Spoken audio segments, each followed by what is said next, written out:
کی زمین پر ناجائز قبضہ. ہم لوگ دیتے ہیں کھیت کے آل میں کدال لے کر کے کاٹتے ہیں چھانٹتے ہیں ایک دم بالکل آل کو کاٹ کاٹ کر بیچارے کو ایک دم بالکل ہوا پہلوان بنا دیتے ہیں تست بنا دیتے ہیں.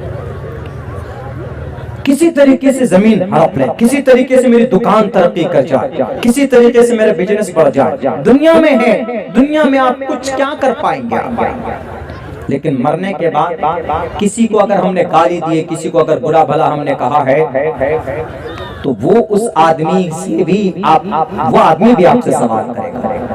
نیکیاں اٹھا اٹھا کر آپ کی دی جانے لگیں گی. قاضی صاحب ہے, متقی اور تقوی اور پرہیزگاری کا پہاڑ مانا جاتا اپنے سماج میں, سوسائٹی میں, لیکن کسی کو گالی دی ہوگی, کسی کا خون بہایا ہوگا, کسی کو مارا ہوگا, کسی کو پیٹا ہوگا. اللہ کے نبی فرماتے ہیں ایک ایک نیکیاں اٹھا اٹھا کر اس کو دی جانے لگیں گی یہاں تک کہ اس کی نیکیاں ختم ہو جائیں گی. ابھی لوگ اور باقی رہیں گے کہ اللہ میرا بھی حق باقی, میرا بھی حق مارا تھا اس نے دنیا میں.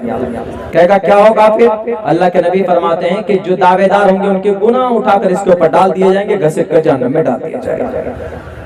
لَتُؤَدَّنَّ الْحُقُوقَ إِلَىٰ أَهْلِهَا. بے سینگ والی بکری کو سینگ والی بکری نے بھی اگر مارا ہے, حدیث کے الفاظ ہیں, تو وہاں سے بھی بے سینگ والی بکری کو بھی اس کو انصاف دلایا جائے گا سینگ والی بکری سے. جب جانوروں میں جب انصاف ہوگا تو انسانوں میں تو بدرجہ اولا انصاف ہوگا. مسلمانوں میں نہیں, ہندو دھرم میں پاپستھاستے پرپشانتی یم روپم بھینکرم. اے لوگوں اس دھرتی کے اوپر نیک کام کرو, کسی کے حق حقوق کو مت مارو, پرماتما آئے گا, یمراج یمدود آئے گا. میرے ہندو بھائی اگر کہیں پر بیٹھے تو اٹھائیے آپ کا یہ بھوشیہ, آپ کا یہ شریمد بھگوت گیتا کا پرشنوتری کا منتر. ایشور کے کیسے قریب ہوگے؟ ایشور کے قریب ہونے کے لیے ایشور کا نام جپنا ہوگا.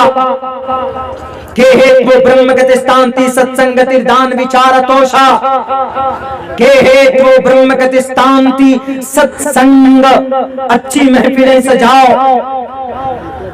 ایشور کا نام لینا ہوگا, تب آپ ایشور کے قریب بن سکتے ہیں. یہ نہیں کہ جناب 30 دن میں, 15 دن میں, ایک ہفتے میں کبھی ایک مرتبہ ایشور کا اوم نام لے لیا. نہیں, دوسروں کا بھی حق حقوق اگر آپ نے کسی کا قبضہ کیا ہوگا, کسی کو مارا پیٹا ہوگا, تو آپ کا بھی پرماتما کہے گا مرنے کے بعد کہ تم نے کسی کے اوپر کیوں ظلم زیادتی کی تھی. یہ اسلام کا پیغام نہیں ہے, یہ مانوتا کا پیغام ہے. آپ کے شاستروں کا یہ اسلوب ہے جس کے اندر کہا گیا کہ اے لوگوں زمین کے اوپر کسی کو تکلیف مت دینا. اللہ کے نبی کی تو حدیث ہے باضابطہ, المسلم من سلم المسلمون من لسانہ و یدہ.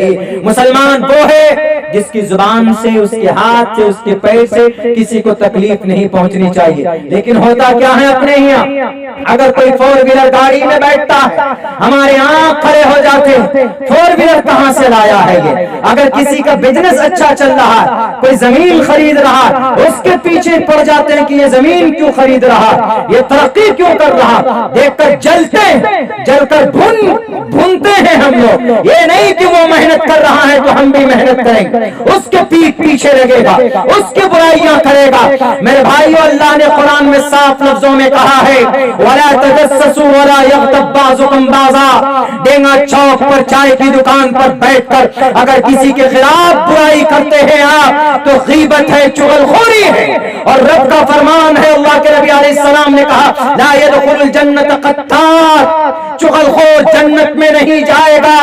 جو چغلخوری کرتا ہے, چائے کی دکان پہ بیٹھتا, چائے کم پیتا ہے, دوسروں کی برائیاں زیادہ کرتا ہے. اگر آپ کو اللہ تبارک و تعالیٰ نے دولت نہیں دی ہے تو اللہ سے دعا کیجئے کہ اللہ تبارک و تعالیٰ میں غریب ہوں, محنت کیجئے, مزدوری کیجئے. کہ اللہ کے نبی نے محنت نہیں کی تھی, اللہ کے نبی نے تو بکریاں تک چرائی.